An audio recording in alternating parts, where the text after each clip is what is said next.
আসসালামু আলাইকুম রহমতুল্লাহ বরকাতু ইন্নাল হামদুলিল্লাহ ওয়াসসালাতু ওয়াসসালামু আলা রাসূলিল্লাহ ওয়া আলা আলিহি ওয়া সাহবিহি ওয়া মান তাবিআ বিহুদাহ আম্মা বা'দ।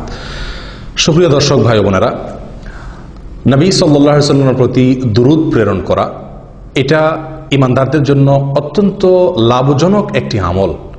এমন একটি লাভজনক আমল যার 40টি উপকারিতার কথা বর্ণনা করেছেন আল্লামা ইবনুল কাইয়্যিম রাহিমাহুল্লাহ। তার কিতাবে তিনি নবী সাল্লাল্লাহু আলাইহি ওয়াসাল্লামের প্রতি দুরূদ পাঠের 40টি উপকারিতা, একটি দুটি বা চারটি ছয়টি নয়, 40টি উপকারিতার কথা তিনি বর্ণনা করেছেন। তার সবগুলো আমরা উল্লেখ করতে যাব না, মাত্র 5-6টি গুরুত্বপূর্ণ উপকারিতার কথা আমরা আজ আপনাদের সঙ্গে শেয়ার করতে চাই। প্রিয় বন্ধু, নবী সাল্লাল্লাহু আলাইহি ওয়াসাল্লামের প্রতি দুরূদ প্রেরণ করা, তার জন্য দুরূদ পাঠ করার মানে হলো তার জন্য দোয়া করা, শান্তির জন্য, রহমতের জন্য আল্লাহ সুবহানাহু ওয়া তাআলার কাছে আরজি পেশ করা। এটাই হলো দুরূদের সারমর্ম। দরুদ পাঠ করা মানে হলো নবীজির জন্য দোয়া করা। প্রিয় বন্ধু, নবী সাল্লাল্লাহু আলাইহি ওয়াসাল্লামের প্রতি দরুদ পাঠ করলে, তার প্রতি তার জন্য দোয়া করলে তার সর্বপ্রথম উপকারিতা আমরা নিজেরা লাভ করব। আমরা দোয়া না করলেও আল্লাহ তাআলা তার হাবিবের প্রতি রহমত নাজিল করবেন। আমরা দোয়া না করলেও আল্লাহ সুবহানাহু ওয়া তাআলা তার হাবিবের প্রতি রহমত নাজিল করবেন। কিন্তু আমরা দোয়া করার মাধ্যমে, আমরা দরুদ পাঠ করার মাধ্যমে আমরা নিজেরাই লাভবান হব। প্রিয় বন্ধু, আসুন আমরা দুরূদ সম্পর্কে নবী সাল্লাল্লাহু আলাইহি ওয়াসাল্লামের বাণী থেকে গুরুত্বপূর্ণ কয়েকটি পয়েন্ট জেনে নেই, যেগুলো আমাদের সকলকে আমলটি করতে উৎসাহ যোগাবে ইনশাআল্লাহ বিইذنিল্লাহ। তিরমিজির একটি বিশুদ্ধ সূত্রে বর্ণিত হাদিসে আসছে, উবাই ইবনে কাব রাদিয়াল্লাহু তাআলা আনহু অত্যন্ত সিনিয়র একজন সাহাবী। তিনি নবী সাল্লাল্লাহু আলাইহি ওয়াসাল্লামের কাছে একবার বলেছিলেন, ইয়া রাসূলুল্লাহ, আমার যত দোয়া আছে তার ভেতরে কত পার্সেন্ট দোয়া আপনার জন্য বরাদ্দ করব? নবী সাল্লাল্লাহু আলাইহি ওয়াসাল্লাম তাকে ইচ্ছাধিকার দিয়ে বলছিলেন, তুমি যতটুকু চাও, কোনো বাধ্যকতা তোমার জন্য নেই। কোরআন সুন্নাহ তোমাকে কোনো এ ব্যাপারে বাধ্য করেনি যে এত পার্সেন্ট তোমাকে দোয়া করতে হবে, তোমার দোয়ার ভেতরে নবীর জন্য দোয়া এতটুকু রাখতে হবে, এরকম কোনো কথা নেই। তখন উবাই ইবনে কাব রাদিয়াল্লাহু তাআলা আনহু নবী সাল্লাল্লাহু আলাইহি ওয়াসাল্লামকে বলছিলেন, ইয়া রাসূলুল্লাহ, তাহলে আমি যদি আমার দোয়ার মধ্যে 1/4 আপনার জন্য বরাদ্দ রাখি, অর্থাৎ যত দোয়া করি তার ভিতরে 4/1 শুধুমাত্র আপনার জন্য দোয়া করি। নবী সাল্লাল্লাহু আলাইহি ওয়াসাল্লাম বললেন, তাহলে সে তোমার জন্য কল্যাণকর, আর যদি আরো বাড়াতে পারো সে তোমার জন্য আরো বেশি ভালো। তিনি তখন বললেন 1/3 কথা। নবীজি সাল্লাল্লাহু আলাইহি ওয়াসাল্লাম তাকে একইভাবে এটাও ভালো বলে আরো বাড়ানোর পরামর্শ দিলেন। তখন তিনি অর্ধেকের কথা বললেন। তখন নবী সাল্লাল্লাহু আলাইহি ওয়াসাল্লাম তাকে একই উত্তর দিলেন। তখন তিনি বলছিলেন, ইয়া রাসূলুল্লাহ, যদি আমি আমার সকল দোয়া আপনার জন্য রাখি তাহলে কেমন হবে? নবী সাল্লাল্লাহু আলাইহি ওয়াসাল্লাম তাকে বললেন, ইদান তুকফা হাম্মুক ওয়া তুগফার যামবুক। যদি তুমি তোমার সকল দোয়া আমার জন্য বরাদ্দ করতে পারো তাহলে তোমার সকল পেরেশানি দূর হয়ে যাবে এবং তোমার সমস্ত অপরাধ, সমস্ত গুনাহ আল্লাহ সুবহানাহু ওয়া তাআলা মাফ করে দিবেন, মাফ করে দেওয়া হবে। প্রিয় বন্ধু, উবাই ইবনে কাব রাদিয়াল্লাহু তাআলা আনহুর এই হাদিস থেকে নবী সাল্লাল্লাহু আলাইহি ওয়াসাল্লামের প্রতি দুরূদ, তার জন্য দোয়া, সালাত এবং সালাম কত বেশি হওয়া উচিত আমাদের, তার একটা ধারণা আমরা এখান থেকে পেতে পারি। অবশ্যই হাদিস থেকে কারো প্রশ্ন উঠতে পারে যে তাহলে কি একজন মানুষ তার নিজের জন্য কোনো দোয়াই করবে না? উত্তর হলো জি না। কোরআন এবং সুন্নাহ নিজের জন্য দোয়া করার বহু নির্দেশ এসেছে। অতএব নিজের জন্য দোয়া করতে এখানে নিষেধ করা হয়নি। নবী সাল্লাল্লাহু আলাইহি ওয়াসাল্লামের জন্য সকল দোয়া তার জন্য বরাদ্দ রাখার দ্বারা উদ্দেশ্য কি, তাহলে তার ব্যাপারে মুহাদ্দিসিনে কেরামের কয়েকটি ব্যাখ্যা এখানে পাওয়া যায়। তার ভিতরে একটি ব্যাখ্যা হলো যে এখানে নবী সাল্লাল্লাহু আলাইহি ওয়াসাল্লাম বিষয়টির গুরুত্ব বোঝানোর জন্য এভাবে তাকে বলেছেন।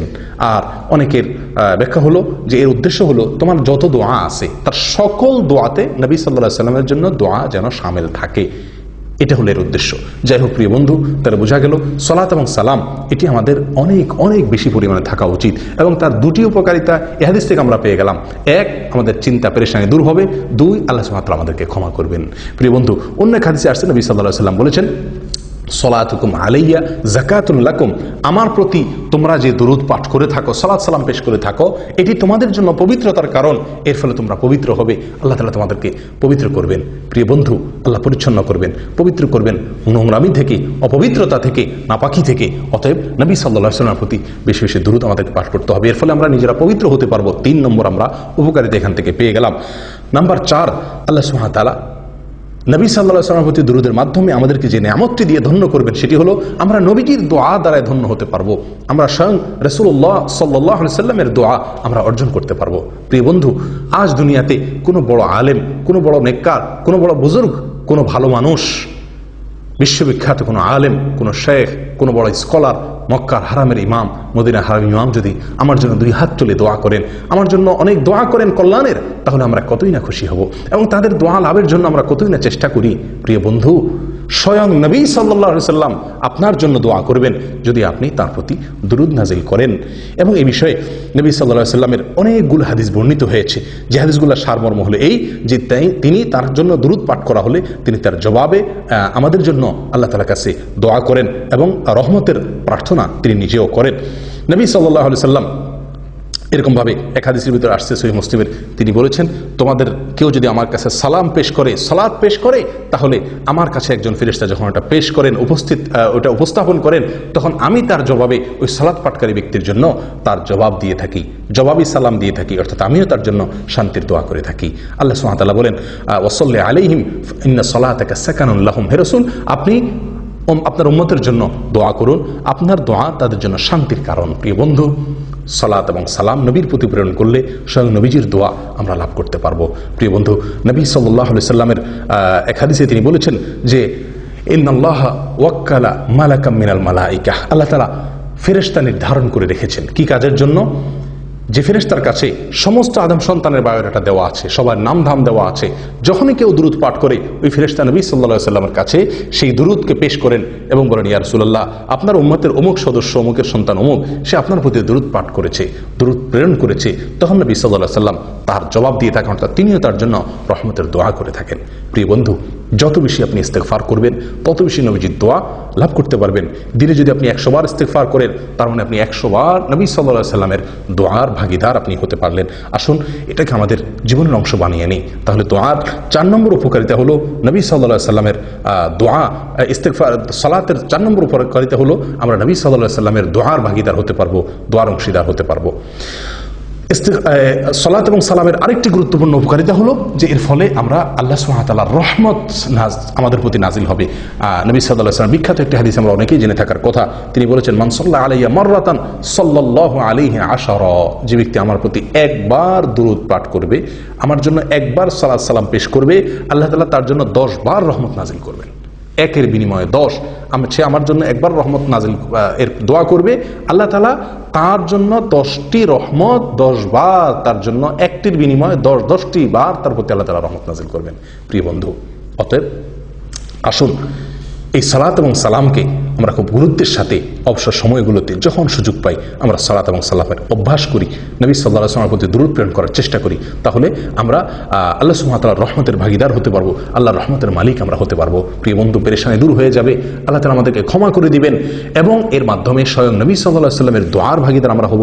আল্লাহ তাআলা আমাদেরকে পবিত্র করবেন, আল্লাহ তাআলার রহমত আমাদের প্রতি নাজিল হবে। আরও বহুবিধ উপকারিতা রয়ে গেছে। প্রিয় বন্ধু, সবসময় দুরূদ পাঠ করা যায়, বিনা ওযুতেও দুরূদ পাঠ করা যায়, বাথরুম ছাড়া, শুধুমাত্র টয়লেট ছাড়া, আর বাকি যে কোনো জায়গাতে আপনি পবিত্র থাকলেই, ওযু যদি নাও থাকে তবু আপনি দুরূদ পাঠ করতে পারেন। এবং এই দুরূদ পাঠ অত্যন্ত সহজ একটি আমল। সবচেয়ে সহজ দুরূদ হলো সাল্লাল্লাহু আলাইহি ওয়াসাল্লাম।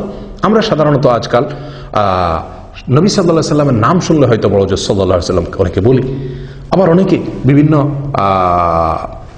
উপলক্ষে কোনো নতুন ঘর, নতুন দোকান, নতুন বাড়ি, এগুলো উদ্বোধন উপলক্ষে মিলাদের নামে আমরা হয়তো কিছু গতানুগতিক দুরূদ পাঠ করি। প্রিয় বন্ধু, এটা নয়। দুরূদ হলো চলতে ফিরতে, উঠতে বসতে, আগে পরে প্রত্যেকটি দোয়াতে আমরা দুরূদ পাঠ করতে হবে। আল্লাহ সুবহানাহু ওয়া তাআলা সালাতের মতো ইসলামের সবচেয়ে ইমানের পরে গুরুত্বপূর্ণ বিষয়, সেখানে একটা অংশ রেখে দিয়েছেন সালাতকে, অর্থাৎ নবী সাল্লাল্লাহু আলাইহি ওয়াসাল্লামের প্রতি দুরূদকে। তাহলে বোঝা গেল যে দুরূদ আমাদের প্রত্যেকটি দোয়াতে নবীর জন্য দুরূদ থাকা উচিত এবং উঠতে বসতে চলতে ফিরতে অবসর সময়গুলোতে নবীর জন্য দোয়া আমাদের মুখে জারি থাকা উচিত। তার লাভ আমরা নিজেরাই ভোগ করব।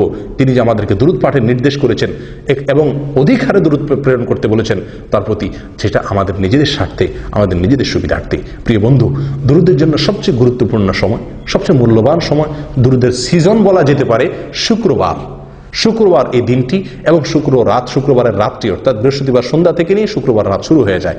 বৃহস্পতিবার সন্ধ্যায় সূর্য যাওয়ার সঙ্গে সঙ্গে শুক্রবারের হিসাব শুরু হয়ে যায়।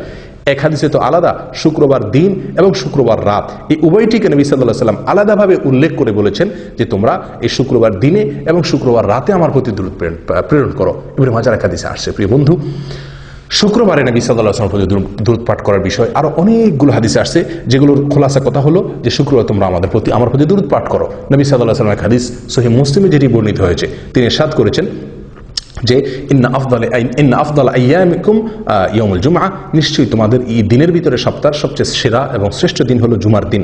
অতএব কি করো, ফাআকথিরু আলাইয়া মিনাস সালাতি ফি, অতএব এই দিনে তোমরা আমার প্রতি বেশি বেশি দুরূদ পাঠ করো। জুমার দিনে যত বেশি সম্ভব দুরূদ পাঠ করতে হবে। জুমার দিনে যত নফল আমল আছে প্রিয় বন্ধু, জুমার সালাতের পরে জুমার দিনের সবচেয়ে গুরুত্বপূর্ণ নফল আমল হলো নবী সাল্লাল্লাহু আলাইহি ওয়াসাল্লামের প্রতি সালাত এবং সালাম পেশ করা, এরপর সূরা কাহফ ইত্যাদি। প্রিয় বন্ধু, আসুন দুরূদকে আমাদের জীবনের অংশ বানিয়ে নেই। আল্লাহর রহমতের ভাগিদার হব, গুনাহ মাফ হবে, পেরেশানি দূর হবে। আল্লাহ সুবহানাহু ওয়া তাআলা এই দুরূদের মাধ্যমে আমাদেরকে পবিত্র করবেন এবং স্বয়ং নবী সাল্লাল্লাহু আলাইহি ওয়াসাল্লামের দোয়ার ভাগিদার আমরা হতে পারব। আল্লাহ তাআলা আমাদের সকলকে দুরূদের আমলটিকে সবসময় নিয়মিত করার তৌফিক দান করেন। দুরূদ, সবচেয়ে শ্রেষ্ঠ দুরূদ হলো দুরূদ ইব্রাহিম, যেটি আমরা সালাতের মধ্যে পড়ে থাকি। এছাড়া যে কোনো দুরূদ আমরা পাঠ পড়তে পারি, এমনকি আমাদের নিজেদের কোনো বানানো দুরূদও আমরা পড়তে পারি। তার জন্য দোয়া যে কোনো ভাষায় হতে পারে, নিজের ভাষায় মাতৃভাষায়ও হতে পারে। শুধু লক্ষণীয় হলো একটি বিষয়, সেটি হলো নবীজির জন্য কোরআন এবং সুন্নাহর বাইরে নিজেদের ভাষায় যদি কোনো দুরূদ আমরা তার জন্য প্রেরণ করি, পাঠ করি বা তার জন্য কোনো দোয়া করি, তাহলে সেটি অবশ্যই তার ভিতরে এমন কোনো কথা থাকতে পারবে না যেটি কোরআন এবং সুন্নাহ অ্যালাউ করে না।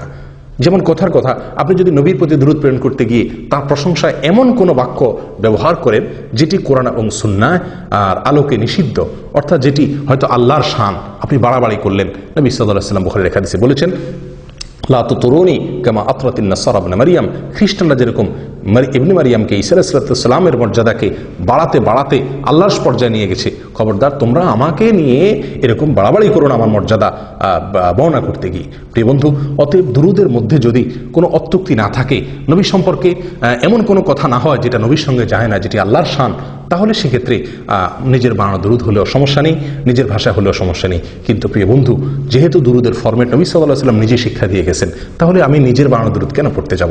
সবচেয়ে উত্তম দুরূদ ইব্রাহিম পাঠ করা এবং সবচেয়ে সংক্ষেপ দুরূদ হলো সাল্লাল্লাহু আলাইহি ওয়াসাল্লাম।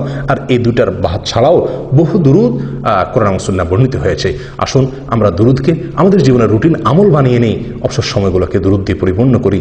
আর কেউ নয়, আমরা নিজেরাই লাভবান হব। আল্লাহ তাআলা আমাদের সকলকে তৌফিক দান করেন। জাযাকুমুল্লাহ ওয়া আখিরু দাওয়ানা আনিল হামদুলিল্লাহি রাব্বিল আলামিন।